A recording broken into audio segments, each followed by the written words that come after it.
This is Joe Leigh here for Seconds Out. Delighted to be joined by Shane McGuigan here at McGuigan's gym. First time I've been down this new gym. How's things with you, Shane, this week? Yeah, good mate, good. I've obviously got Ellie Scottney on this weekend. She's fighting for a European title. Got a busy gym. We've had Daniel Dubois sparring today with Johnny Fisher and Guido, is it? Nice kid as well. So yeah, good rounds. I've got Robbie Davies here sitting beside me. Got Adam Azim in, Hassan's in, and Caroline's boxing next weekend. So yeah, we're busy. Yeah, Daniel just said Lucas Browne is the name, and it will be around November time. What do you make of that opponent? It's a good fight. Well, yeah. I mean, like he's had a couple of bad losses, but he also just knocked out Junior Farr and around, so that's a good win coming off it.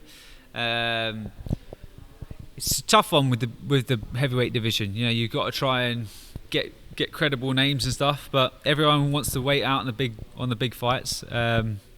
So yeah, look, I'll let Martin Bowers and Frank sort of organise the opponent, and look, we'll just get ready for it. So yeah, he needs some tests and some challenges. He's a big puncher, Lucas Browne, but in terms of like, you know, durability and actually holding a shot and going rounds, I'm not sure we'll get that, but it'll be a shootout nonetheless. Yeah, definitely. He's obviously been an experience with experienced fighters as well. It's not, like you've just said, the big fighters. How close was the Dillian Whyte fight? It seemed like it was happening at one point. We thought it was happening. I don't know what happened there. You know, maybe he wants to wait out on the AJ fight. You know, I think he might think that AJ's considering the Fury fight, but they're under like a severe sort of time frame to get that fight made, and if it doesn't come about, AJ's going to want to box in December. And that's, you know, my head sort of leans towards that. I think, you know, he probably thinks there's more money in the AJ fight, and yeah, just, you know, it's that's what it unfortunately all boils down to, is money. Would have been a great name for Daniel, and especially at this stage of his career. Do you think that's possible next year though? I know he's going to go on a world tour, but who's AJ Dubois? Yeah, I think so. I think it would be possible. I don't know how much AJ will want it. You know, if we can market the fight well, you know, but it's a dangerous fight. You know, he's got other opponents he could choose that aren't necessarily as challenging. So even people like Hrgovic, what's AJ really going to want to fight Hrgovic for? You know, they're sharp, they're young, they're athletic, they're coming to really take all the marbles and sort of, you know, and not sort of play the game. So he might want guys that are slightly more shop worn, like Dillian Whyte. Why do you think Lucas Browne was chosen then? He's number 9 in the WBA. He's a known name over here, and I think, you know, he's coming off a good win. So you know, I think when they have to look down the rankings of the WBA, you have to fight someone within the top 15. Normally they like you to fight someone within the top 10, and it was probably, I think, the most well-known name for the UK fans to kind of get behind. Yeah, Ellie Scottney, as you say, out this weekend. She had a really good performance last time out as well, and it's going upwards, onwards and upwards. Yeah, definitely. You know, she's already at championship level, but Mary Romero she's only got 2 losses on her record. She's got 2 stoppages of her 8 wins, and she's European title. She's come off a stoppage win against Amy, British girl, and then a fight after that. So she's come off two good wins, and she's got some good momentum.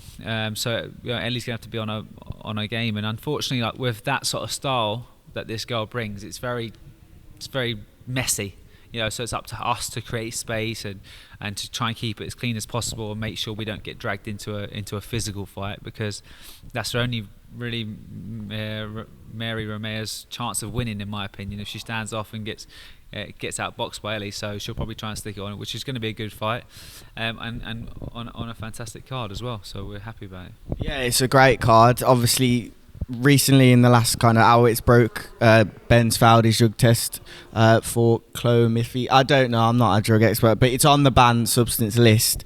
I'm not sure what you've heard about it, but what do you make of this? Obviously, the fight's still going ahead. Yeah, I'm not going to comment on anything, to be honest. I don't know I haven't seen the results, and I'll just sort of sit on the fence on this one.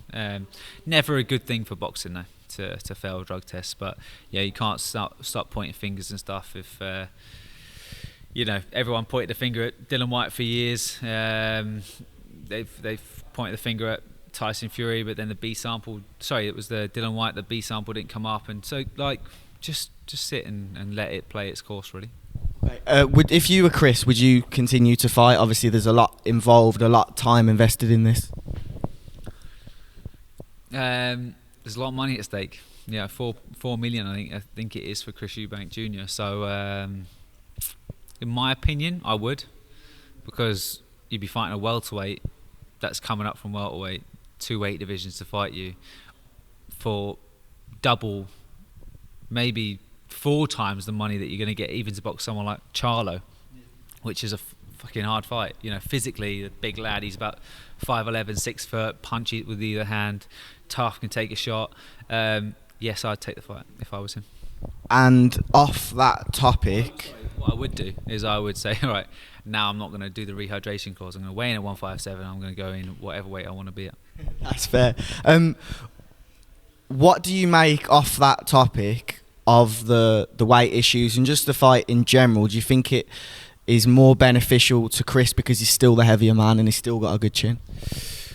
Taking weight off a guy that's 33. He's just turned 33. Yeah. Or he's 32. I think he's about. I remember him being a year younger than me when we were kids. Because we used to. He was boxing at the same time as me, and he just might have turned 33. So, yeah, look, weight comes on you later on in life, and it's harder to get off. Do you know what I mean? As anyone will tell you. So, going down to a weight that he's never been at before is a tough one. It's a tough ask, but he lives the life. He's a proper athlete. Always eats well, never you'll never see a picture of him fat. Always training.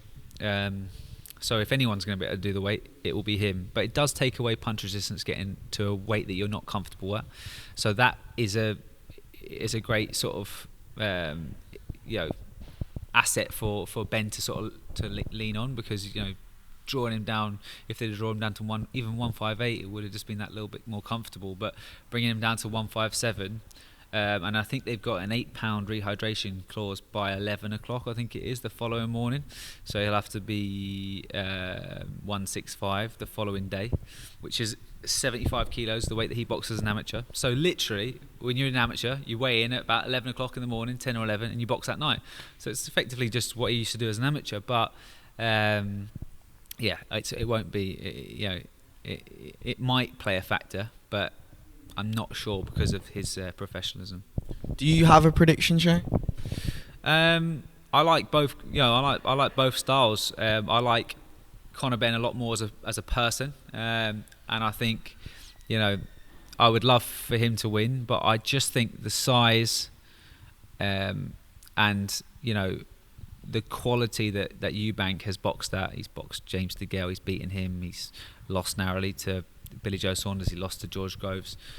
Wider, but he's also beaten Matvey Korobov, who in 2007 was the number one. He was the Lomachenko of boxing, as an amateur. I remember I used to sit there watching, studying his videos. So he's mixed it with good people, and I think it bodes more in his favour, the fact that he's boxed slightly better opposition. But yeah, we'll see. I think it's going to be a great fight. Yeah, let's go back to that George Groves fight quickly. Obviously, it was intense towards the end, but what do you think Chris did well in that fight? You've just said it was wide, but it was close. It wasn't like a shutout. He didn't do much well, to be honest. He didn't jab with George, and he let George. He was too inactive in between his bursts. He was standing there, and George was able to jab. Like if he had been a bit more active with his head movement and merging his head movement, his feet together, that keeps a fighter like George offset. But he didn't do that. So, and actually, I think he hasn't looked as good since he's gone to Roy Jones. I think he needed to get back to being a bit more aggressive. But he's back with the old band. He's back with Ronnie Davies as the head coach, and he's got the old. See you, mate. He's got the old amateur teams, amateur set up down in Brighton, working his pads and stuff, and getting him fit. That's what he really needs. It's one of his best attributes is his fitness, because he doesn't have the technical ability that other people has. But he's extremely fit and extremely strong, and he can hold a shot. So that's what's always made him a handful. But but look, Conor Benn's extremely fit, extremely strong, can punch a little bit as well. So yeah, it's exciting. Yeah, definitely. A couple more. I think it'll be the sort of fight that the parents, the dad's fight, were. That's the thing. Like, they were so evenly matched. I don't think this will be as evenly matched. Yeah, Chris Senior doesn't seem to be in favour of the fight happening. Do you think it should be going ahead? Obviously, Chris hasn't been at the weight for a long time, and Senior isn't a fan. He hasn't been involved yet at all. Not at the open workouts, not at the red carpet or anything. Yeah, I don't know what's going on with Senior. I haven't heard much about what's going on with him. So, I think Michael Watson happened with Eubank Senior, and Michael Watson was an extremely big middleweight. So they used to, like nutrition, rehydration, like in terms of getting the right electrolytes and all of this stuff, and allowing the brain to fill up with water. It's advanced. You still get accidents, and accidents still happen, and mainly accidents happen when people dry themselves down to a stupid weight. But that's why he's probably not in favour of it, because it's really it's a dangerous sport. It really is. At the best of times, even in healthy bodies, now you don't want to weaken the body by completely drying them out. But I remember he went up to my dad, Senior, and he watched George Groves weigh in against Eubank Jr. And he goes, I can do the accent in his voice, but I'm not going to do it out of respect. Please. No, I won't. He goes, Barry. He said, your man is going to get slaughtered. Look at him. Look at the state of him. He's all dried out. He's all, he's a shell of himself. And Dad says, well, that same guy is going to be fucking an absolute animal tomorrow. And that turned out to be the case. But, with the rehydration cause, I don't know how much weight he can really swell up with Junior. Huh? Robbie Davies is saying the board have pulled the fight. Oh, wow. Okay, they're going to court. Eubank Ben, I've got to obviously ask you thoughts. I think it's too late now to go and get another border control to come in. I'm just gutted for Ellie, to be honest. Yeah, that's shocking. That's impactful. I'm sure everyone's going to hear about it soon. Do you think this is the right decision? Obviously, you don't know the ins and outs, but do you feel like this? I don't really want to talk about it, to be honest. Yeah, that's fine. Okay. One more thing then. Appreciate your time today. AJ Fury's not happening. In the world of boxing, you never know when fights are going to be made or when not. But it seemed close, this one, but it's been completely shut down now, and it's December the 3rd is not on. I know. I think we'll have Fury versus Char, which is a bit of a shame. What a letdown that is. But politics is everything in this sport. Do you know what I mean? And unfortunately, platforms, BT, DAZN, Sky, all these things, like, there's so many variables, and unfortunately, like, casual fans and not casual fans, I hate that word, but just boxing fans that are just sitting there at home, they want the fights. Everyone wants the fights. Do you know what I mean? It's just, look at how long Pacquiao versus Mayweather took to get made, and by the time it got made, they just weren't what they were 5 years before it. And it's always Brick Khan. Look at the shambles that was. I mean, it was a good spectacle, but Amir Khan shouldn't have been in the ring. He wasn't anywhere near what he used to be. So I hope, if it does get made, I hope it gets made in the next 18 months, really, because I think they're still. I mean, AJ's not on his best form, but he's still peaking as an athlete. As for AJ, what should he do next? Sorry. As for AJ, what do you think he should do next? Get back to winning. I hate to say it, because we want the Dillian Whyte fight, but the Dillian Whyte fight's a great fight. Still, not even if it isn't Dillian Whyte, you've got plenty of other people there. I know I don't think he'll ever box Chisora, but Chisora would have been a good name. So yeah, I'm sure he's got the pick of everyone, really. Why didn't he even box Parker again? Or he could just box Joyce. Joyce is. I said it in an interview saying that Joyce been stopped by AJ and stuff as an amateur, but I'll retract my words and say, he actually is coming on. I mean, like, he really is. He's. I thought, watched him weigh in against Joseph Parker. I thought he's coming in way too heavy, but he's genuinely still athletic at 19. I mean, it's just mad. He's still able to throw punches and keep that pace up. It's like he is designed as a massive lump. So it's like Daniel coming in at 19 stone, he'd be fleshy, whereas Joe can hold it. His legs are still reasonably athletic. He can still move, and he's a handful for anyone. He really, really is. Dubois is up there, but in terms of top 3 heavyweights, a lot of people are now claiming Joyce is top 2 above Wilder and Usyk and AJ.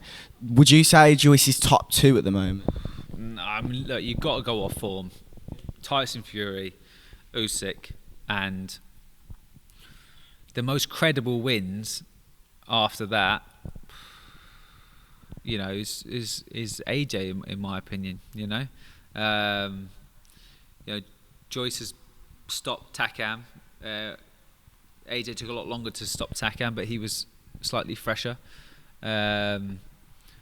Joyce has stopped Parker. 2 people that and done it. He's the only person to do it. So he's there. Definitely, he is there. He's got to be number 4. But being a world champion already and a 2-time world champion, you've got to push it into his favour, because getting outboxed by Usyk twice, it's quite easily done. Do you know what I mean? It's not like he's a bad boxer. So you can't discredit all of his achievements just because he got frustrated and switched off by a guy like Usyk.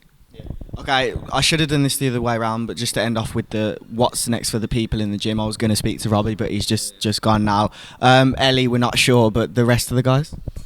Caroline's boxing next weekend, so she's boxed on the 15th on the Clarissa versus Savannah Marshall show. I've got Adam Azim boxing in November. I've got Hassan boxing in November on the same card. I've got Daniel boxing end of November. Chris Smith is looking to box second weekend or third weekend of December in a not a world title fight, but like an eliminator, I think. So who's that again? I can't disclose that information. I can't fucking so yeah, that's that really. And Robbie's looking to get a fight. We're trying to get the IBO. I think he's a Mexican guy. He boxed Sam Maxwell. He stopped Sam Maxwell. I'm trying to get that love to get that fight for Robbie, because it's a version of a world title, and it's a credible name. The guy's just come off a great win. So who else am I missing? I'm not sure. If I've missed anyone, I'm sorry. Well, yeah, hopefully. Yeah, I was asleep at night with the baby and stuff. Yeah, congratulations, first time speaking since, but hopefully Ellie gets a rescheduled fight anyway, and we'll speak soon. Thanks for that. Thank you very much. Cheers, Jeff.